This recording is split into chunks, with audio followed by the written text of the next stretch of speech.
Assalamualaikum warahmatullahi wabarakatuh. Hello everyone, my name is Tika Andriani. I'm from class 6B. In this video, I would like to review what I have learned during this semester in literary criticism class. So, selama mengikuti mata kuliah ini, cara pandang saya terhadap karya sastra benar-benar berubah. Awalnya saya mengira membaca sastra itu cukup memahami alur cerita saja. But after learning literary criticism, saya jadi paham bahwa membaca itu bukan cuma sekedar tahu cerita, tapi juga bagaimana kita menganalisis dan mencari makna yang lebih dalam dari teks tersebut. Jadi, literary criticism itu bukan hanya memberi pendapat, tapi lebih ke proses memahami, menafsirkan, dan menjelaskan makna dari sebuah karya sastra.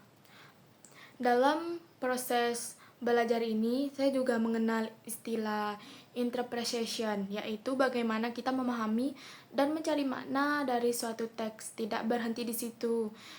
Kita juga belajar explaining meaning, artinya kita harus bisa menjelaskan kenapa makna itu muncul, bukan hanya menebak saja. So, our analysis must have clear reasons. Selain itu, mata kuliah ini juga melatih critical thinking. Kita tidak hanya membaca lalu menerima ini cerita begitu saja, but we have to ask why. Kenapa tokoh bertindak seperti itu? Kenapa konflik itu terjadi? Dan apa maksud dari penulis? Dari sini, saya merasa kemampuan berpikir saya jadi lebih terlatih dan tidak langsung percaya pada suatu makna saja.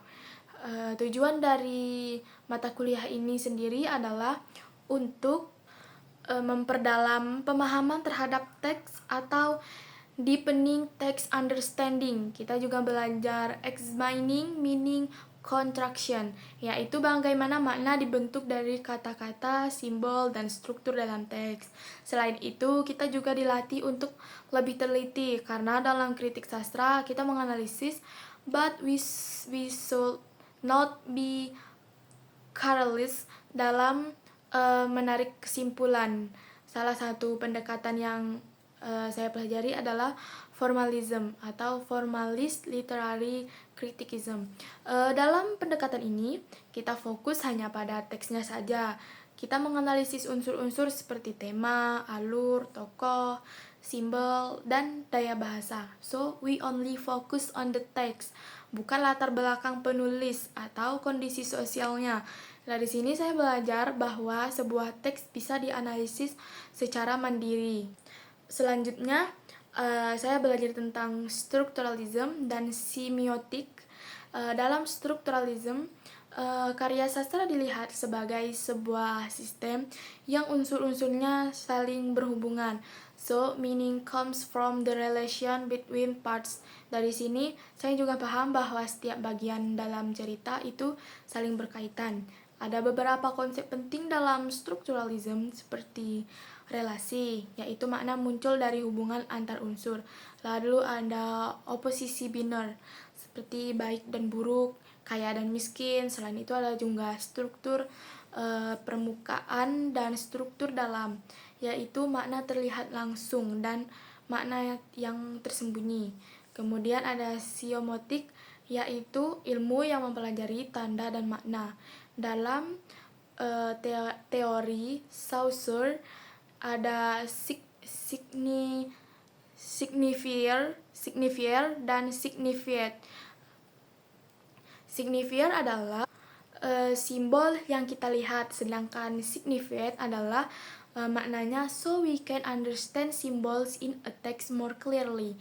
Pendekatan ini memiliki kelebihan karena membuat analisis lebih sistematis dan detail, but sometimes it focus too much on structure and melupakan konteks sosial and sejarah. So we have tetap berpikir kritis.